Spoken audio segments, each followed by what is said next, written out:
everybody thinks to get a six-pack, you need to eat clean, and that's it. And that's the furthest from the truth.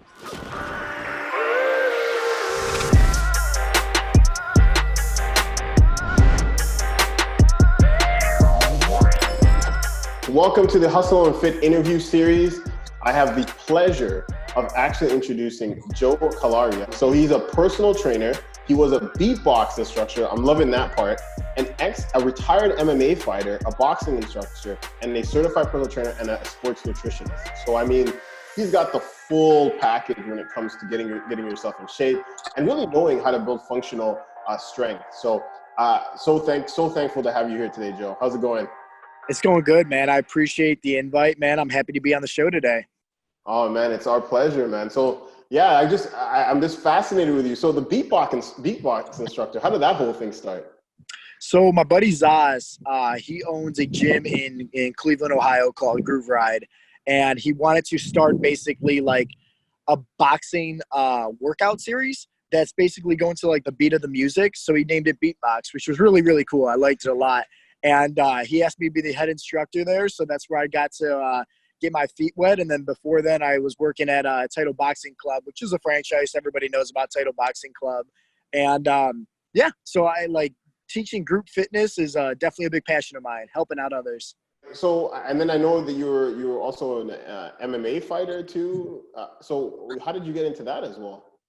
Dude, that's actually the craziest story. So back when I was 16 years old, I actually I got in trouble at high school for basically, I don't know what I was doing, but my principal at the time, he told me I had to stay afterwards and clean up the cafeteria after lunch. So I was doing so, and I was there doing that with my buddy Josh at the time. And me and him were talking about George St. Pierre versus BJ Penn, the first fight. And so my principal overheard us talking and was like, "Oh, you guys like that stuff?" And we're like, "Yeah, you know." He's like, "It's cool." He was all new at the time and everything like this. I mean, this was 12 plus years ago, you know? So my principal was like, "Hey, why don't you guys come over my house on Saturday?" He's like, "I got a surprise for you guys." So we're like, okay, we didn't think anything of it. And this was a small Christian high school. So we all knew each other, you know? Dude, we go to his house and in his basement, he has just like wrestling mats, heavy bags, the whole setup there. And he tosses us the gloves and was like, "Let's train." And from there on out, we learned how to fight. And I trained underneath him for about 2 years, maybe a year and a half, before I went to a bigger academy with other MMA students and everything like that, and got the full gist of everything. But yeah, my first 3 amateur fights was underneath with this guy training in his basement, which was awesome. Oh my gosh, it's like Mr. Miyagi up in this, like you. Exactly. Yeah, because Wow. it's a small little, you know, private high school, you know, Christian. It's religion, you know. So what are the odds of the principal, you know, was actually a world kickboxer instructor and teaching us how to do the same? Oh my gosh, that's crazy. So then you were learning kickboxing at that time, and then you eventually started to learn. So when did you get your like ground game and the grappling part introduced into your fight skills? Yeah, so he was actually a blue belt in jiu-jitsu, and he kind of helped us with like the basics, I should say, and kind of helped us in that sense. But it wasn't until we went to the bigger academy that was with more students. I think they had like 30, maybe 40 plus students at the time, 5 different instructors for all different martial arts like jiu-jitsu, Muay Thai, boxing, wrestling. That's when I really got my ground game up. And I love jiu-jitsu. I love wrestling. But I'm always going to be a kickboxer at heart because that's how I got started. Yeah, it's always a part of you. It's like Yeah. that's pretty crazy. So then, how many fights did you end up doing? Like, because I know you went into the actual like professional scene. So how did that go? So I had 15 amateur MMA fights. And then from there, I applied for my professional license. I got my professional license to fight, but I never actually had my first pro fight. So that's only the downfall. And that's only because at the time I was young. This was around 20. Yeah, I was 21 years old. I was dating somebody who I was very serious about, who's ended up being my wife, you know? And at the time I was just working a part-time job at Giant Eagle. So I wanted to focus on my career so I can actually make some money and getting my degree finished up. So I had a lot of variables going on in my life. And unfortunately, I never had my first pro fight, but 15 amateur MMA fights is definitely still a handful. It's still a lot, man. That's a lot of fights actually to go through. What's your funniest amateur like fight story? Okay, this is a good one. So my third fight, I knocked out the guy in the second, I believe the second round. Okay, he got the better end of the deal, I should say, because so I'm living in Euclid, Ohio, right? That's where I grew up at. This guy, and it was a local, all right? The guy that I knocked out ended up becoming a cop for the city of Euclid and pulled me over like 8 years ago. And I had to remind him saying like, hey man, don't you look familiar? Like, I think I know you. He's like, yeah, I think I know you too. And I was like, is your name Shane? He's like, yeah. So luckily he did not give me a ticket or anything like that. But I think it was the funniest thing because he could have, because I knocked him out. I know. He's a very nice cop because He is. That would have been like, I remember you. Yeah. Like, He would have threw me in jail. Exactly. Like this is revenge time. No, that was good. Right. That is awesome, man. So I mean, like I tried a little boxing a little bit, and I did martial arts before, but I did some boxing, and the conditioning is like crazy. Like the amount of stuff that you got to put your body through and everything like that. So what would you say is like the nutrition, like what you do nutrition wise in comparison to like an average person? Like what's the nutrition of like a fighter in comparison to like the regular person? That's actually a really good question. And I guess it would all depend at the end of the day, like how I look at nutrition and how I train my clients. It all depends on like their lifestyle. So whether it's an athlete or whether it's just like an average individual that, let's say they're in the gym, but they're not like a boxer or a mixed martial artist that's looking to compete, I would honestly give them exactly the same diet, the same protocol, the same nutrition plan. And that's basically just like fueling their body with healthy carbs, healthy protein, healthy fats. I don't do any kind of food restriction or anything like that. Now, granted, the people that do fight or box or train, I would time their carbs differently. So I would make sure that they're having a higher carbohydrate meal before their workout, so that way they have enough energy to perform at that high intensity level, and then also giving them plenty of carbohydrates after their workout to help restore their glycogen stores. Now, as far as the average individual, we don't need to go all the specifics for that, because if they're just looking to lose weight, they just need to be in a calorie deficit at the end of the day. They don't need to worry about all their macros like that. It's much more relaxed for the average person in comparison to the pro fighter. And then like, so I noticed that you're talking a lot of carbohydrates when it comes to fighting, because I've talked to like different people in different fields. Like some people doing for bodybuilding. Have you ever trained bodybuilders before or fitness models at all? I trained one, and she was just doing like a bikini competition, and so she would utilize me as her online fitness coach. So yeah, when we had to get to the very science of that, yes, it is very specific when someone's stepping on stage. That's a whole different ballpark. So yeah, so you would say like fighting athlete nutrition plan is different than a bikini model's nutrition stack is going to be slightly different. Would you say that when you're on the fight side, would you say there's like a higher concentration of carbohydrates than it is on the protein, or do you think it's still like the same? That's a good question. I would say higher on the carbohydrates, definitely for the athlete that's performing, but more focused on timing it. But same thing with the bodybuilding, same thing with like bikini competitors. You want to make sure you're timing those carbohydrates to fuel those workouts and restoring the glycogen stores that you deplete during the workouts. And that's basically it. But, you know, there's other people also that get in amazing results, and they do more of a carb backloading approach where they're saving their carbs at the end of the night before they go to sleep, because that helps them sleep better and relax. So honestly, at the end of the day, it's all about like that person's body type and how they react to the foods. So it's more personalized in a way too at the same time. Yeah. What's the weight training like for fighters in terms of, and I know it'll be different going up to the fight and then beginning, but like, could you walk us through like, okay, let's say 6 months out before the fight, what's the weight training look like? And then getting like the day before, what's the weight training look like? Yeah. So weight training specifically like that, 6 months out, it's more of like, not so much hypertrophy, which would be like in the rep ranges of like 8 to 12. I would say it's more like power and strength focused, where you're basically doing anywhere from like 3 to 5 reps and mainly focus on just using pure strength power movements, you know? We're talking like heavy compound lifts. We're talking about like Olympic lifts, stuff like that. That's going to be more functional. That's going to be working multiple muscle groups in the body. Because at the end of the day, those athletes, even if they're 6 months out, they're still doing their boxing classes. They're still doing their kickboxing, their jujitsu, where they don't need to feel like they got hit by a truck in the weight room, because they need to save all that energy for what matters the most, and that's the sport that they're competing in.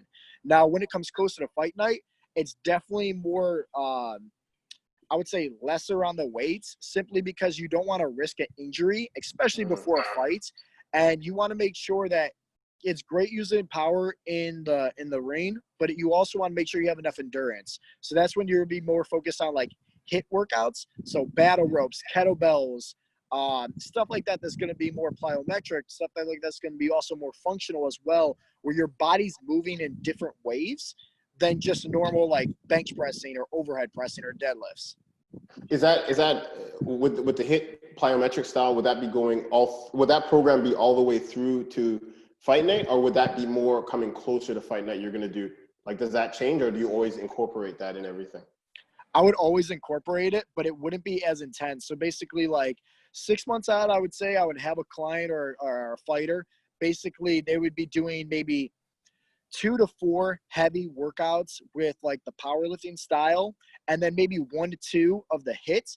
And then basically, as we were getting closer to fight, I would switch it up, where it's basically only like 1 or 2 power days, and then more of like 3 to 4 conditioning HIIT style training days. So actually, I have a question, because I have a friend of mine. He was because we were talking, we're having this random conversation about steroids and stuff like that, right? It was weird, but I don't even know why. But we were talking about it, and then he was talking about steroid use in the fight scene. So I was like, for me, automatically, like, and this is someone who may not understand the why, but I was like, well, I can understand when someone's going to go for like a bodybuilding competition, they want to look massive, right? But I just didn't see the logic of someone using steroids in a fight, because having big muscles, from what I understand of it, isn't going to really, there's fat dudes that can like arm lock you and finish you. Like, so I couldn't understand. Is that actually true? Do you think people actually use steroids and stuff in fights? Yeah. So it's not the steroids that everybody thinks of, where you're going to get big and bulky. It's more of PEDs, which is performing enhancing drugs, right? So it's a different type of steroid, where it's not making the muscles any bigger, but what it is developing more lean muscle mass, more strength, so that way their bodies can get used to that heavy lifting being on the PEDs, the performing enhancing drugs. And so that way when they start to lean off and come off of that, your muscles has already worked in a different sense. So let's say I'm on PEDs, right? 6 months out, and let's just say for some odd reason I'm deadlifting 600 pounds, okay? And normally I'm deadlifting only, let's just say 300 pounds. So it's literally 50% more, okay? When I start to wean off the PEDs, okay, my body's still going to be used to lifting that heavy weight. So as I'm getting down to the end of the fight camp, okay, and I start decreasing my PEDs, so that way when, they do the drug test and I can make sure I'm going to be clean for it because I weaned off of it, my body's still used to having that muscle stimulus from lifting the heavy weights. Okay. So I guess I guess they were right then. I guess it did have some kind of logic to it then. There's so many people out there that's on PEDs, like in the fight game. It's insane, man. I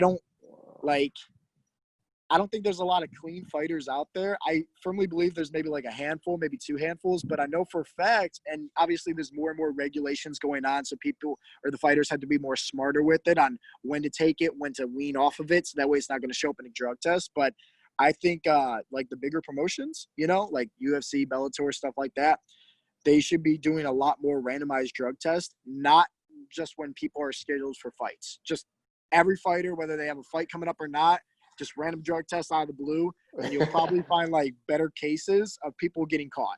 Oh my gosh, it's like just pop out. What's up?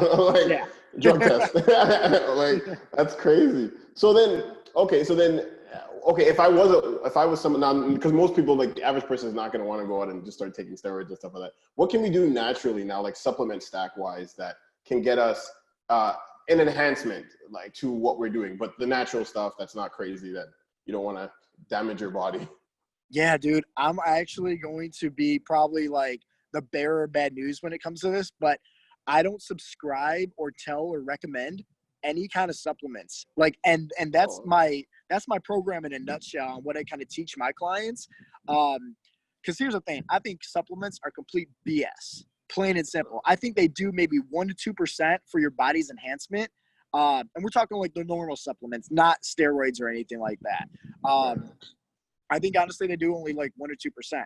If there's any supplements that I would recommend, I would say it's a protein powder. If you're not hitting your recommended protein amount daily through nutrition, through wholesome, healthy foods, I would say creatine. That's probably one. The best one, honestly, is creatine, just because that is going to help with enhancing ATP energy throughout the body, enhancing, getting better lifts. So I would say if I had to give you an answer, it would definitely be creatine. That would probably be it. And then as far as other multivitamins, if you're not outside getting enough sunlight, I would say take like a D3 vitamin. A multivitamin if you're not getting enough fruits and vegetables and micronutrients. And then if you don't eat a lot of fish, supplement, take a fish oil pill or omega-3 fatty acid to get those healthy fats in. I would say that's it, but you can get all that, honestly, besides the creatine, through food. That's a good point. It's like just get in the nutrition and everything, and then you're pretty much good to go. Yeah, nutrition's always going to be like what I tell people the most to focus on. Like at the end of the day, there's tons of people that I train on my app that I only coach them on sleep and nutrition, not even workouts, because they're so busy. They don't even have time to work out, not even 20, 30 minutes a day. So it's like, I want to make sure we're focusing on nutrition first and foremost, sleep, stress, the mindset, and then training lastly.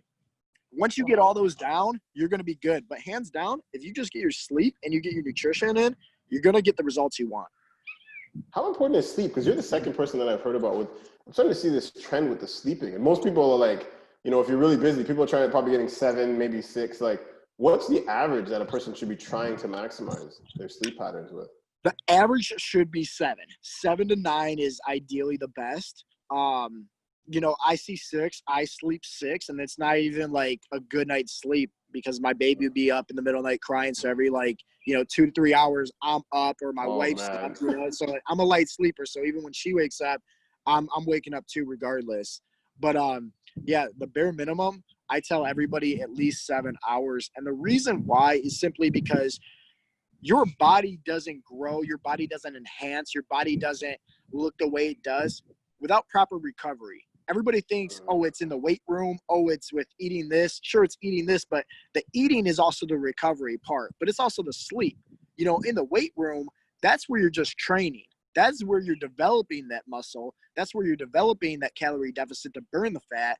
But the recovery, that's where you're going to get the results. Now, if you're not recovering properly, your body's going to go under a state of stress, which means its cortisol levels, which is your body's natural stress hormone, is going to be elevated. It's going to be higher, which means it's going to be easier for you to store body fats, okay? Primarily around the belly too. That's where the dad bod comes from. So it's like everybody needs to make sure they got their sleep under control, so that way it lowers that cortisol, it lowers that stress, and your body can recover properly. That's some good advice. Just out of curiosity, something that kind of also came to my mind when you were talking, in terms of the, I've had people ask me this question when they're trying to bulk up with the cardio, because I know with you being into the fight scene, I'm pretty, and you're doing high intensity training. Someone asked me, in terms of bulking, you're in that bulking phase, how is there such thing as too much cardio? Yeah. Okay. So yeah. That's pretty much it. Yeah, even when, obviously if you're on a deficit and you're trying to lose fat and get smaller, cardio is going to be a great tool. It's going to help you be in that calorie deficit. But yeah, for bulking, I would say it's great to do cardio because that is going to help you also with performance inside the gym. It's also going to help with just having a healthier heart, better oxygen function throughout the body.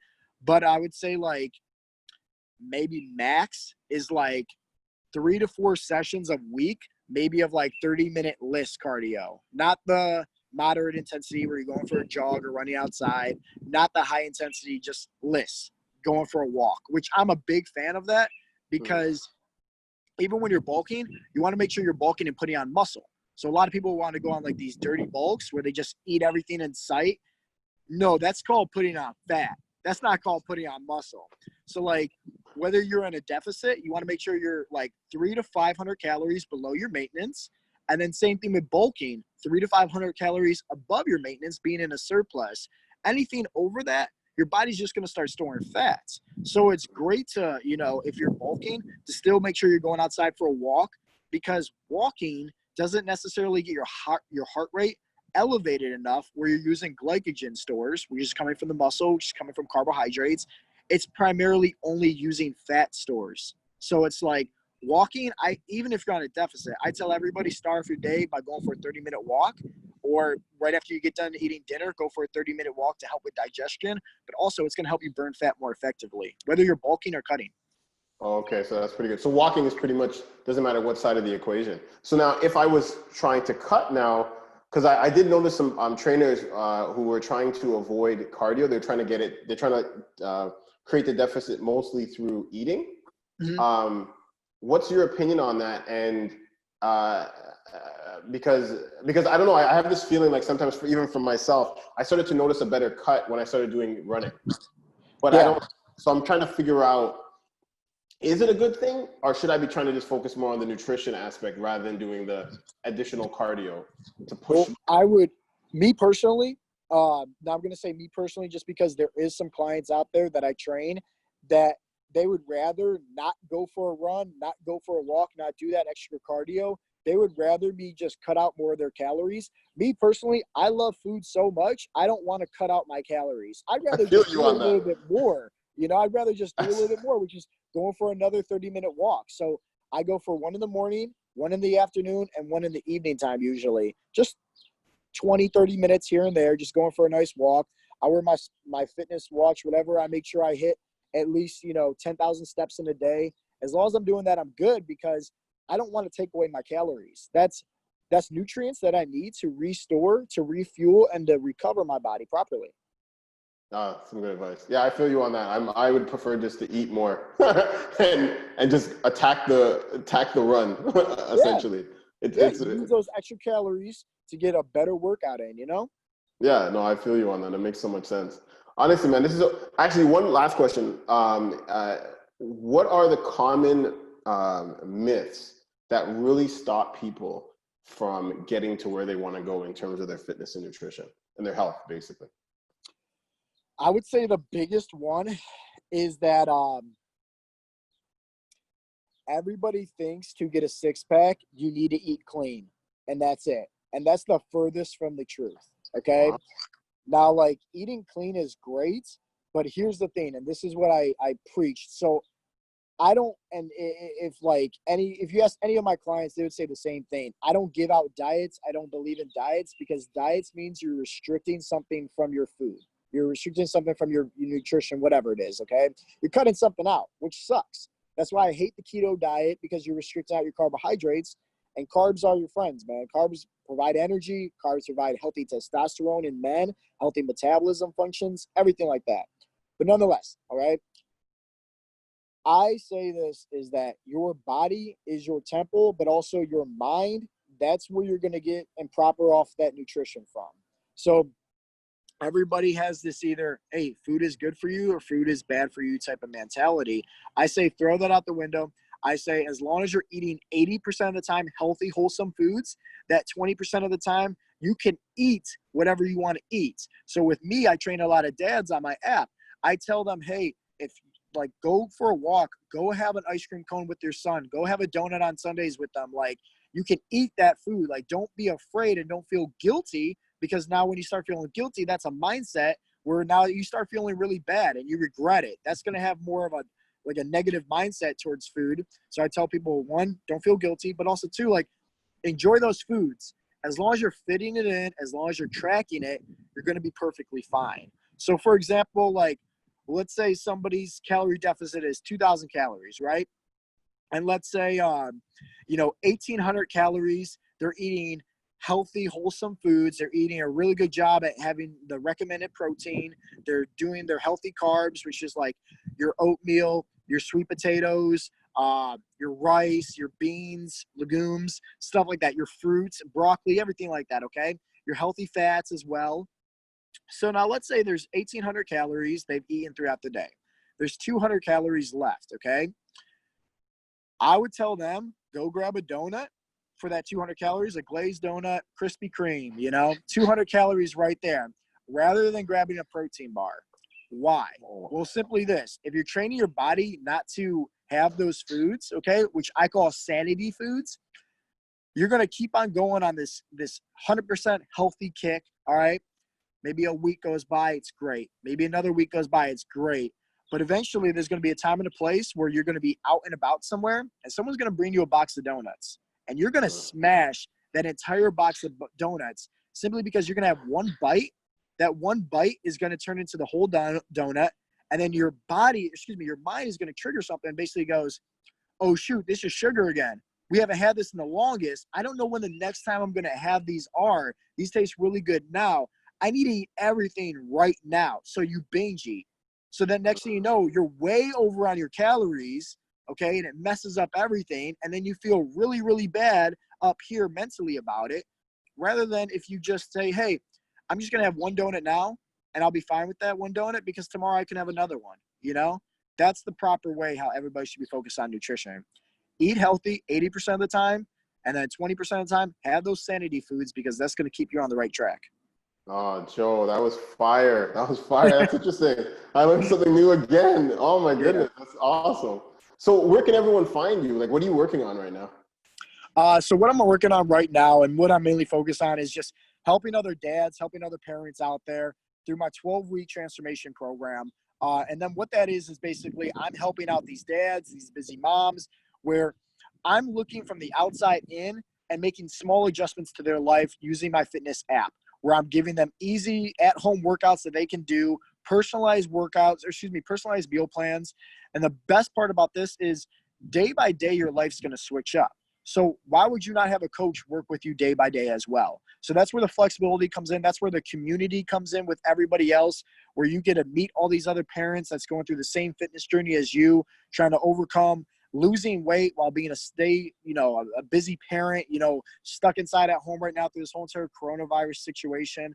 But also you have a coach that's going to hold you accountable, that's giving you personalized meal plans, personalized training programs suited for your lifestyle. That's always switching up because your life's going to switch up. That's awesome. And you can find that app in the App Store. What is it called? Is it just under your name or?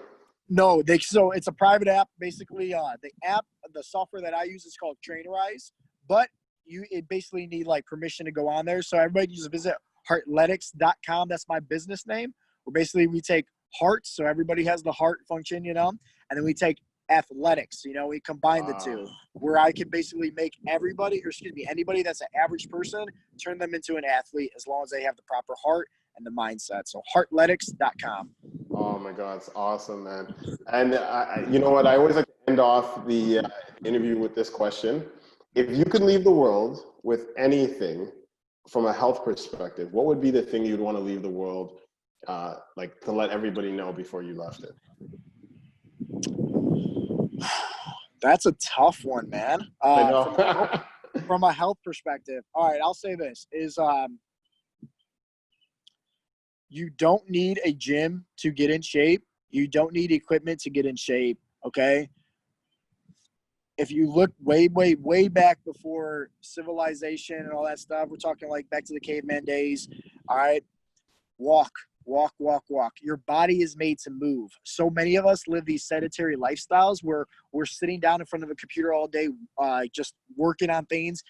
You're mentally and physically exhausted by the end of the day. And you're like, shoot, I didn't even do anything, So teach your body, train your body to be more primal. And that all that means is go for a walk.